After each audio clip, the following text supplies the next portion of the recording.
Next question pa, the initial profit percentage on the sale on item was 74%. முதல் வந்து 74% profit ah initial. If the cost price of the item went up to 50%, இப்போ பழைய cost பிரைஸோட இப்போ 50% increase ஆகுது. ஆனா but the selling price remain the same. selling price மாறல, அப்படியே இருந்துட்டாங்க. அப்படினா what would be the new profit? புதிய profit என்னன்னு கேட்கலாம். அப்போ முதல்ல நம்ம என்ன செய்வோம், காஸ்ட் பிரைஸ் வந்து 100 னு சொல்றோம். உங்களுக்கு என்ன எப்பவுமே காஸ்ட் பிரைஸ் வந்து 100. அப்போ இங்க செல்லிங் பிரைஸ் என்ன அப்படினா காஸ்ட் பிரைஸ் பிளஸ் ப்ராஃபிட் ரெண்டு சேர்ந்தா செல்லிங் பிரைஸ்.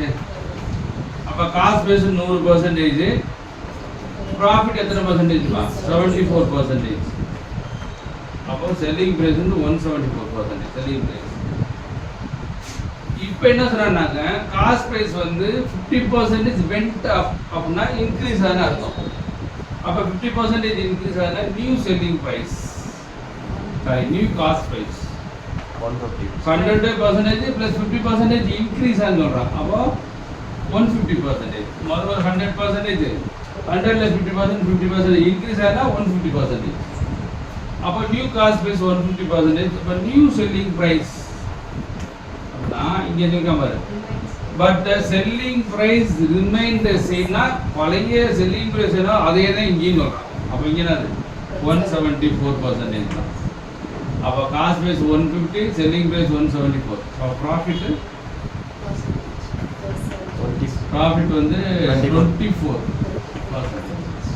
அப்ப as usual எப்பவுமே ஃபார்முலா பேஸ்ல போனீங்கன்னாங்க profit percentage equal to profit by cost price into 100. Profit வந்து 24, cost price வந்து 150 into 100. 2 50, 3 50, 3 24, 8 2 16. அப்போ profit percentage எவ்வளோனா 16%. ரொம்ப முக்கியம். இந்த என்ன சொல்லுங்க, ஒன்றே நாங்கள் வெண்ட் அப் காஸ்ட் ப்ரைஸ் அதிகமாகுது, செல்லிங் ப்ரைஸ் சேமாக இருக்குன்னு. அதனால தான் காஸ்ட் ப்ரைஸ் 100ன்னு வச்சுருப்பாங்க. நியூ காஸ்ட் ப்ரைஸ் அது இதுலேருந்து 50% இருக்குன்னு 150. அப்போ நீங்கள் இங்கே வந்து காஸ்ட் ப்ரைஸ் சார் இங்கே 2 இருக்கே இதை எடுக்கணுமா அப்படின்னா இதில் எடுக்கக்கூடாது. இதை தான் நியூ தான் இருக்காங்க, இதை தான் நீங்கள் எடுக்கணும் காஸ்ட் ப்ரைஸ். ஏன்னா இங்கேயும் காஸ்ட் ப்ரைஸ் சொல்கிறோம், இங்கேயும் காஸ்ட் ப்ரைஸ் சொல்கிறோம். அதனால இங்கே தான் காஸ்ட் ப்ரைஸ் 150 எடுக்கணும். இது ஈஸி தான், புரிஞ்சுதா?